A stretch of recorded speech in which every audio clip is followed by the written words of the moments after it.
Matt Stepp, Dave Campbell's Texas football here at the Frisco 7-on-7 state qualifying tournament. Here with the head coach of the Midlothian Panthers, Coach Doug Wendel. Coach, thanks for taking a few minutes to chat with us before your kids get going. You bet. It's good to be out here. All right, Coach. Now, first question. You guys went 9-3 last year. Had a great year. Really got things going in the right direction. Heading into spring football, which I know you guys are starting up soon. You haven't quite got the top popped on that yet, but the excitement around offseason, did the kids have a little extra bounce in their step because of the success that you guys had last year? There's no question. First playoff win in 30 years went a long ways as far as setting the tone for our offseason. Really, to me, it goes back to 2 years ago. We had a comeback win against a real good Timberview team and beat them in overtime, and then ended the season with a win against Lancaster.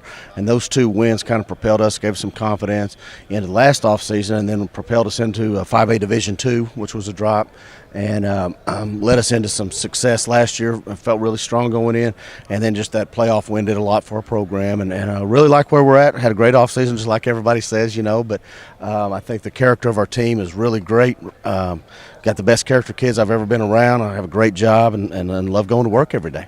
Now, ahead into spring ball, obviously every year there's questions that need to be answered. You've got to replace seniors that have moved on. Mm-hmm. What are some of the questions, position battles you're looking to see filled as you guys get ready for spring football? Well, for me, spring ball really, for me at least, it starts with offensive line. We've got some pretty good guys returning. We've got some I feel pretty good about our offensive line, but at the same time, you got to gel that unit, and it takes a little bit of time, and so spring ball is about that. We graduated 6 defensive tackles, every defensive tackle in the program.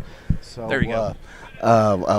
Defensive tackle is a point of emphasis. We have Ethan Limley is our outside linebacker that had a really good offseason returning starter, and then JT Cavender is kind of the stalwart of our defense and just the guy that we count on. Those 2 linebackers are back, but we've got another linebacker spot to fill. We've got 4 or 5 guys we've got to evaluate who can fill that role, and then maybe have a little bit of depth with that position. So I think that those are the 2 things that we're really looking for, and then just continue the competitive fire in spring ball and try to get just gel our team and be competitive each day.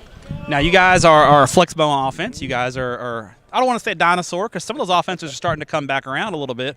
But, a lot of flex-bone teams don't get involved in 7-on-7 and play competitively in qualifying tournaments. Why does it work for you guys, and what are the benefits for your program by playing in competitive tournaments like this? Well, I think the competition's good for us. I'd much rather be out here with a football in their hand than a joystick playing Fortnite or whatever, You know how to play Fortnite, Coach? I've never been on that. My son has been trying to teach me, but the competitiveness part of it, I think the camaraderie is a big part of it, the conditioning that you get out of it, and then some success leads to confidence. So those are some big things. We don't spend any of our time in the athletic period on this. We've got a coach that's been coaching these kids for since 3rd or 4th grade, and they have fun with it, and we just want them to go out and have fun and compete.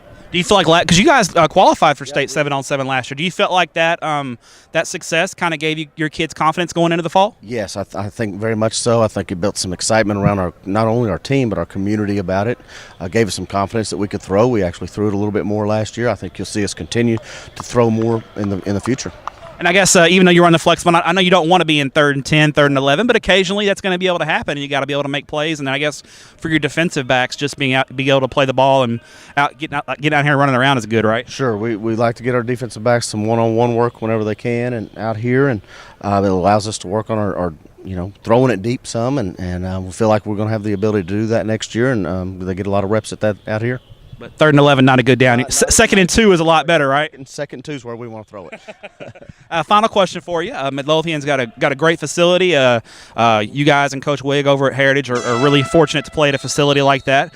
But and they take care of the media, good food in the press box, that kind of thing. But I'm sure your assistant coaches have told you about that a time or two. But when the DCTF crew comes, we don't want to eat in the press box. We want to find a good place in town to eat at and a good local spot. So when me, Greg, Max, and Ish come to Midlothian to cover a game, what's your recommendation? Where should we go eat at? I got to give you 2. Beef O'Brady's has been real good to us, and they have a wide assortment of things. If you like wings, they've got good wings.